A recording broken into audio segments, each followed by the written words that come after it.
എനിക്ക് കുക്ക് ചെയ്യാൻ അറിയാം. അപ്പം ഇവിടെ പാചകം ചെയ്യാൻ അറിയാം, ഒരു എബിലിറ്റിയെ കാണിക്കുന്ന ഒരു സെന്റൻസ് ആണ് ഇതല്ലേ. അപ്പൊ നമുക്ക് എന്തറിയാം, നമുക്കൊരു എബിലിറ്റി ഉണ്ടെങ്കിൽ നമുക്ക് അവിടെ ഹൗ ടു എന്ന് പറയുന്ന ഒരു വാക്ക് ഉപയോഗിക്കാം. എങ്ങനെയായിരിക്കും നമുക്ക് ഉപയോഗിക്കാൻ പറ്റുന്നത്? I know how to cook. I no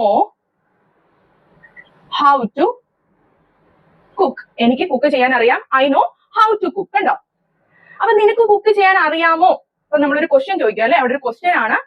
അപ്പൊ എങ്ങനെയാ ക്വസ്റ്റ്യൻ കണ്ടുപിടിക്കുന്നത്? ഞാൻ നേരത്തെ പറഞ്ഞിട്ടുണ്ട്, ഈ നോയിൽ നിന്ന് ഒരു ഹിഡൻ ഓക്സിലറി വെർബ് കണ്ടുപിടിക്കുക. ഡു പ്ലസ് നോ ആണ് നോ അല്ലെ. അപ്പൊ എങ്ങനെയായിരിക്കും നിനക്ക് കുക്ക് ചെയ്യാൻ അറിയാമോ? Do you know how to cook?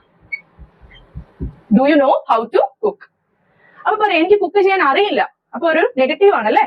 അപ്പൊ ഈ ഡൂവിന്റെ കൂടെ എന്തോ വരും? ഒരു നോട്ടോടെ വരും. അതാണ് അതിന്റെ സെന്റൻസ് വരുന്നത്. I don't know how to cook.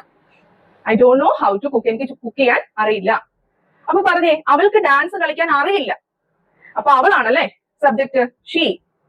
She വരുമ്പോ എന്തായിരിക്കും ഇപ്പുറത്ത് വരുന്നേ? She does. അറിയില്ല, ഷീ ഡസിൻ നോ ഡാൻസ് കളിക്കാൻ. ഹൗ